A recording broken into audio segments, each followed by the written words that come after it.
Today we're going to look at CAD Image Doors and Windows for ArchiCAD.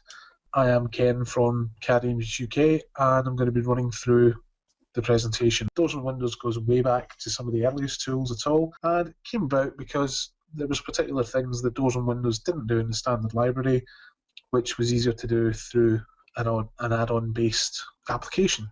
That still applies today, and one of the most obvious things is if I just go to this first view, there is a snapshot of some of the doors and windows that come out of the box with ArchiCAD. It's slightly confusing for new users because there are potentially hundreds of objects to choose from to find the right type and then configure it and set it up. And if you change from object to different type of object, it can be a bit of a pain to reconfigure all your parameters and all your settings. So the doors and windows approach from CAD Image is a little bit different. Instead of having lots and lots of separate objects doing different things, we have just 3 objects. So there is one physical CAD Image door, there is a CAD Image garage door, and then there's a CAD Image window. If I go back to a floor plan, I can show you that. So go to the door tool, and what I've done is just choose the standard CAD Image door. That is it. The library is the 2 items. It's even less when you get to Windows because there's only the one. But they follow a similar sort of pattern where you can choose maybe initially at the early stage of a project to work with a sketch design. So you just have very, very simple parameters to give you your openings, your sizes, if there's side lights, and basic materials. As you then develop through the project, you can move into the develop design, and that introduces further parameters that give you further options to embellish the detail and add whatever other information is necessary. In the final stage, we can go to detailed design, and this gives us even more choice in terms of configuration and setup for this particular door type. So that's just a brief overview. If we start to talk about some of the reasons why this one object or these 3 objects are so powerful, the most basic one is just the shapes that we're able to provide. So rather than have lots of library parts all with different shapes, we just have 1, 2 or 3 which can be combined to turn into whatever we actually need. And one of the things that's slightly cheesy, but if we switch to color elevation, we can even do daft things like spell out words in a color elevation. So just regular windows that we're able to do that with. With the standard library, if you really wanted to do that, you would have to use custom panels. You would have to create one for each letter and then apply that to 5 windows. Here it's just one window and I've configured it. So if I now take a look at some examples of the shapes and the types of doors we can create, you can see there's these ones are the garage doors. There's 3 examples of garage doors. The rest of these doors, whether they're folding, sliding, single, double leaf, double opening, whatever you want to call them, they're all available through just the one physical object. So there's only 2 objects being used to create this entire setup here. It's slightly more impressive if we look at 3D, because you can see here the vast range of door types, door finishes, configurations that are available. I'm not going to spin around too much in this 3D window because there's already quite a delay on the broadcast and the 3D does slow it down. But hopefully you can see there's all sorts of custom shapes here, rounded tops, arched tops that are offset, symmetrical. We have slanted on one side, curved on others. We can have all sorts of different shapes that we create nice and easily. If we take a look at windows now, there's a huge range of window types available here. And one of the things that's actually pretty neat about Windows is the fact you can have doors in them, because the number of times in standard ArchiCAD, over the years and years and years that I've used ArchiCAD, the number of times that you need a door next to a window and you want to schedule it as 1 unit and not 2 units. Here we can combine doors and windows. We've got an example here, and there's lots of examples of doors across on this side. So again, on this other side, we've got huge differences in the types of shapes and things we can create. We can have all sorts of different surfaces. These 3 windows across the bottom are showing a range of the opening types that can be combined. These are actually, if we grab the arrow tool, a whole load of different types of windows, but it is just one physical window. On this far side here, again, you can see the range of shapes that are possible within the settings of the windows and doors. So hopefully that gives you a taster of some of the shapes that are possible. It should also explain this particular project is not a real building, funnily enough, but this is one of the files that we use as part of the beta testing to make sure all of the connections are transferred from version to version of ArchiCAD when it's time for upgrade, going from 16 into 17, etc. What I'm going to do is switch to another ArchiCAD and start to look at some of the other features. So maybe we'll have a play with the shapes of the windows that are in here. So I have this project, I've used it previously. It is completely hideous, but it's designed to be showing off the coverings tool, the windows of the doors, the stairs, all sorts of different things. But there we go. Hopefully you can see this hideous elevation of the end of the building, and you'll see we've got some windows which are fairly non-standard ArchiCAD windows. So these are in fact CAD image windows, or CAD image window, because as I said earlier, there is only the one window object that creates this. So what I was going to do was just take a look through to show you some of the key features within the detailed design of these windows and what differentiates it from standard ArchiCAD. And I suppose the first thing that doesn't differentiate it, makes it identical, is the listing parameters.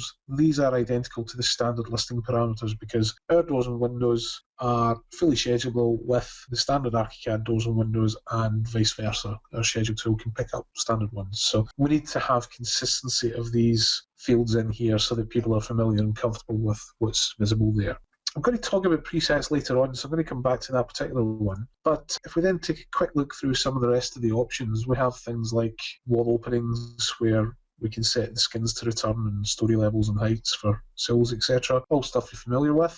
Calculated data is a little bit different from the standard ArchiCAD, but we are able to get total areas, glazed areas, vented areas, and work out U values from those particular settings. But if we move into the setout field, this is where we start to see the big differences between our tool and the standard ArchiCAD tool. So the first thing with this window you'll notice is it has a sloped top surface. That can actually be determined in two ways. We can either set the rise angle, if we know what slope the roof is, or we can set a physical height and it will then back calculate. So if I say the height should be 900, then you'll see the angle updates to 20.56 degrees. If we don't want a sloped top, we have this range of other options available. Or maybe I want to stick with a sloped top, but what I'll maybe do is have a 300 and a 300 shoulder on either side at the top of the window. So that will match, and then we've got the shoulders to either side as well. On the bottom, maybe we'll have some sort of cut corners.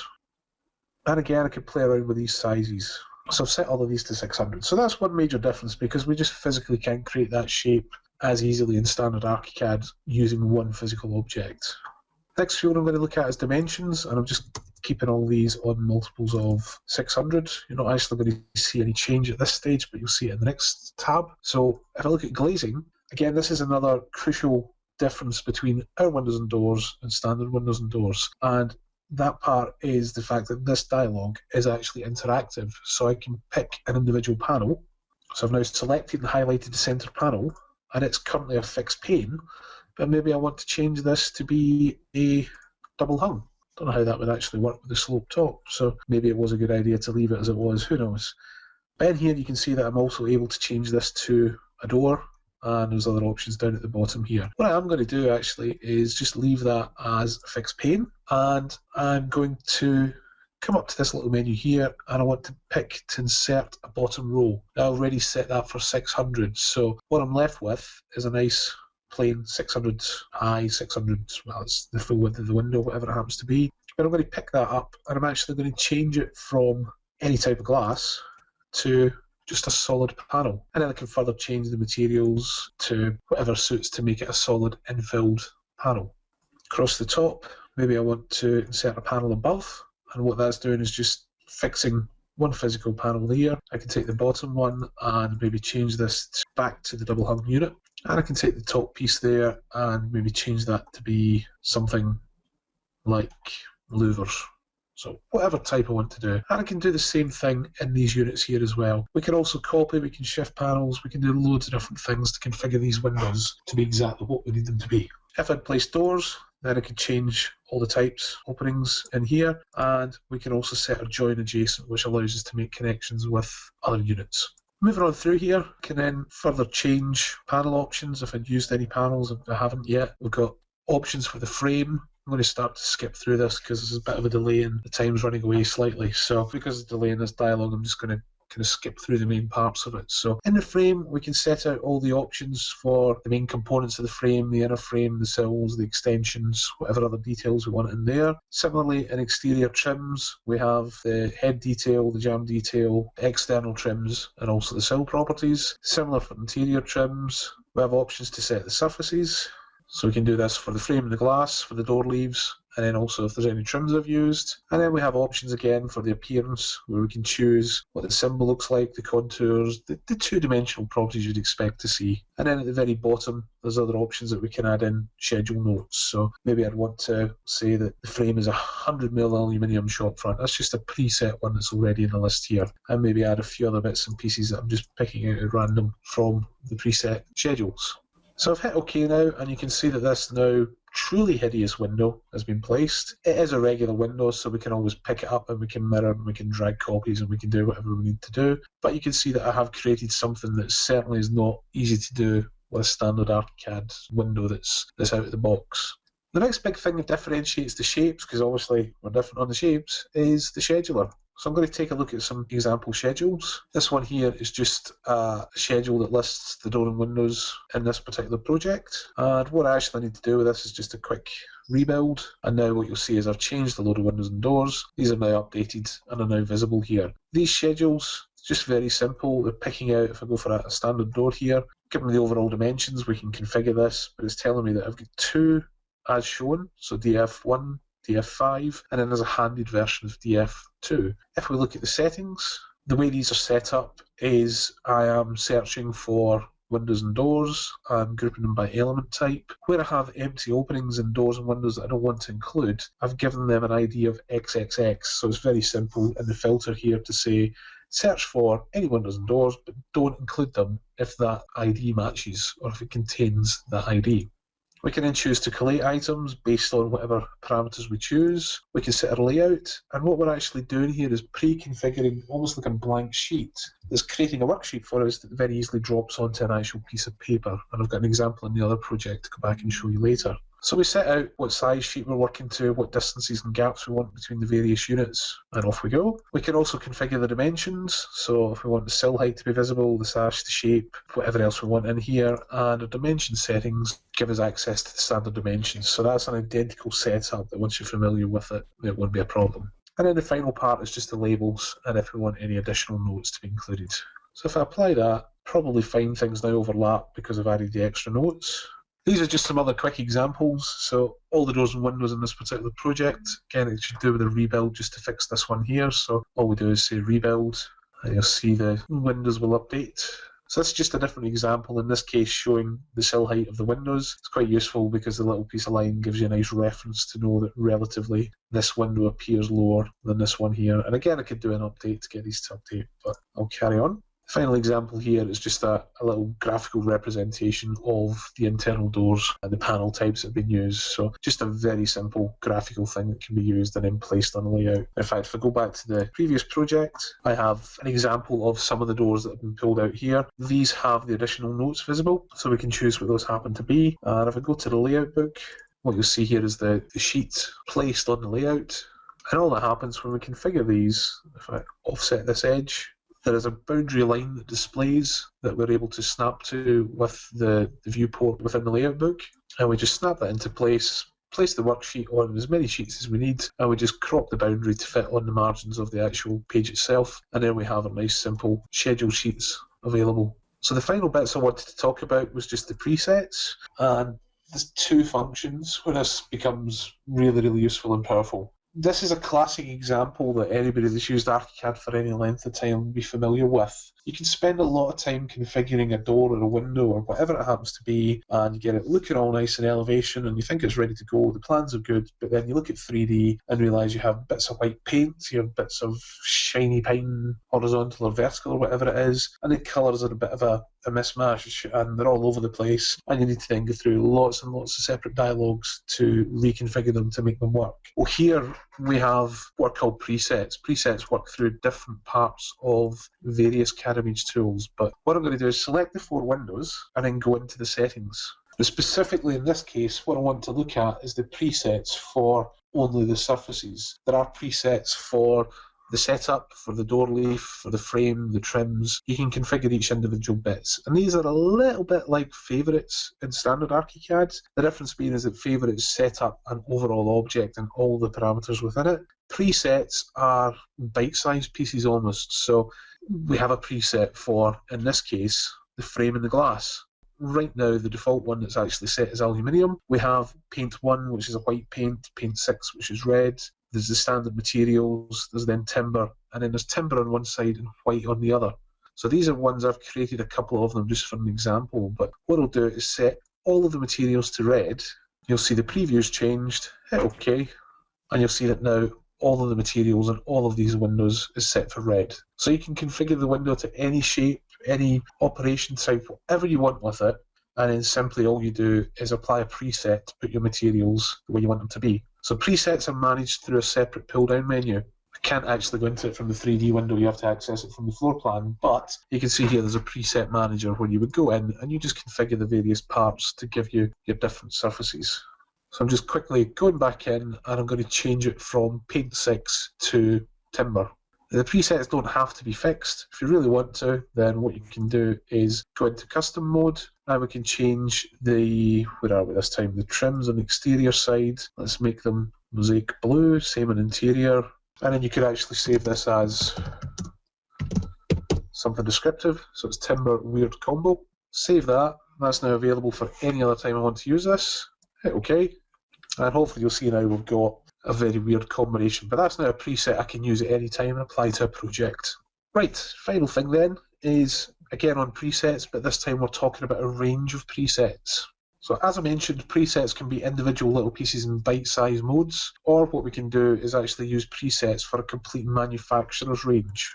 So here I have 4 different window types. These are taken from an American sample. There is actually a sample of presets available when you start using Doors and Windows. But the way these work, because it's based on a manufacturer's catalogue effectively, a more controlled environment. So here we would choose, do I want to have casement double tall, do I want awning types? So I'm choosing a type of window, and what I can then do is choose the code, or the type code, that describes the window unit I'm actually going to place. So it relates directly to a catalogue.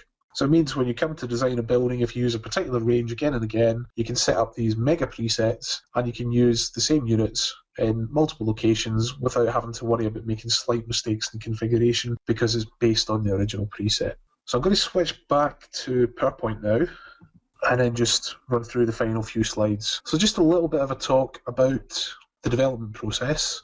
The development team work on the same release cycle as full ArchiCAD. So they have a close relationship with Graphisoft Hungary on a developer basis, and it means they know what's coming up when it's coming up to make sure we can plan to have our tools ready to be launched on time for the next version. We can't categorically promise that we will definitely deliver the products on time, but if you go by past history from 10 all the way to 17, the tools were ready prior to the shipping of the full version to the customers. I personally was involved in the beta testing for 17, and I know that in the UK we were certainly about a week or so ahead of the product being available to the customers. Our tools were ready and available to go. The focus with the development is always on any bug fixes or any enhancements. Over the various different cycles, the different versions we've gone through with ArchiCAD, there's been numerous new tools introduced that our tools have to work alongside. So that's always the focus, to make sure the tools are ready to run with the latest version. If you want to find out a little bit more about the company and what's on offer, you can take a look at the website, cadimage.com. This is not just about Cadimage tools. There's tons of other stuff on here that's all related to ArchiCAD. So there's things like tips and tricks, there's movies, there's a knowledge base which I can't recommend highly enough because there's so much information in there about all the tools. You can also subscribe for a tip of the day. There's ArchiCAD objects, and there's also some templates and work environments you can take a look at. So there's tons of things on there to take a browse through. If you want to find out more about the specific tools, then on the website you can actually download trial versions.